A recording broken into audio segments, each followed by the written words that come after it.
There are rumors afoot that Samsung will reveal its Galaxy Z Flip 5 clamshell phone next week at Samsung Galaxy Unpacked.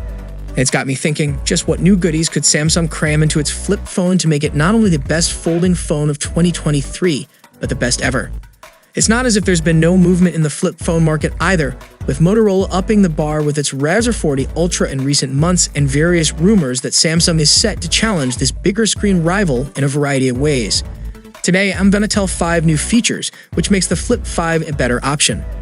First of all, they have a newer chip for more firepower. All the rumors are pointing towards the Galaxy Flip 5 being powered by the Snapdragon 8 Gen 2.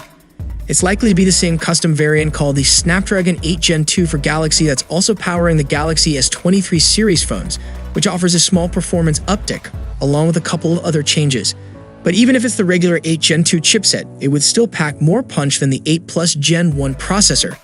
You may not notice a huge difference between the two with regular day-to-day usage, but the Flip 5 with the newer chip is going to yield better performance. I am not the one to chase benchmark numbers, but I'd choose the one which is a bit more future-proof, with more performance headroom, especially when I am paying the same price. The phones powered by the Snapdragon 8 Gen 2 chipset are also known to offer reliable battery performance. The newer chip being more power efficient could pay huge dividends in the battery department and turn the tides in favor of the Galaxy Z Flip 5. Next, Samsung's unmatched software support. Samsung, as you probably already know, is second to none when it comes to software support, except for the Apple iPhone.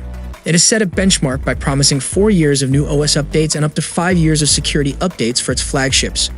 It's a standard that many other phones out there try to meet or exceed, and the Flip 5 is likely to receive the same software treatment as well. After all, it's powerful enough to keep up for all those years with a capable chipset and a decent amount of RAM. Next is Samsung DeX support. Samsung's Flip 5 is also rumored to gain DeX support, essentially making it the smallest Galaxy device to support it. This is great news for someone like me who often connects their phone to a monitor and turn it into a desktop computer to work on the go. I use DeX mode a lot, and I really hope Flip 5 supports it. DeX isn't a replacement for a desktop or a laptop, but it's enough for me to get through most of my work on a daily basis. Being able to connect a monitor and a couple of compatible accessories to set up shop to get some work done is something I'd never be able to do with the Razr Plus. I don't expect this to be a deciding factor that would make you want to pick one over the other, but it's features like these that make Samsung flagships versatile and allows them to offer more value. Next, Samsung's cover display. The Galaxy Flip 5 is all but confirmed to have a bigger cover display. It's rumored to sport a 3.4-inch panel with a generous 720 by 748 resolution, making it a significant upgrade over its predecessor's 1.9-inch cover screen. The leaked design for the cover display on the Flip 5 looks cleaner, and I definitely see it looking better in the real world. However, it remains to be whether Samsung will allow us to use all the applications on the cover screen or limit.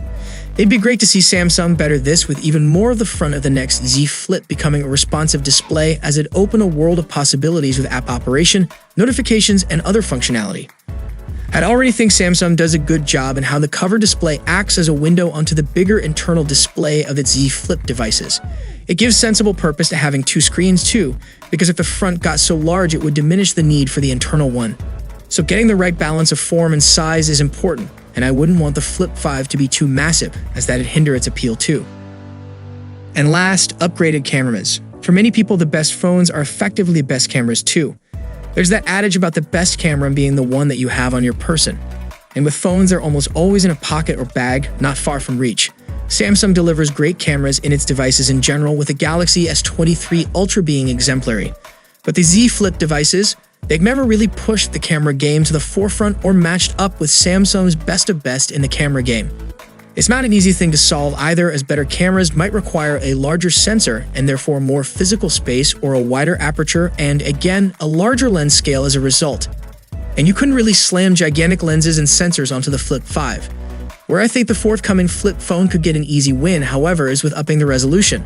The Flip 4's 12-megapixel main camera is low in the flagship game, and while the 50-megapixel edition won't solve all problems, it would give better opportunity for multi-pixel processing, digital zoom, and increased appeal. I don't want more cameras on a device like this, that's for sure, just improved ones. So what are your thoughts about the upcoming Galaxy Flip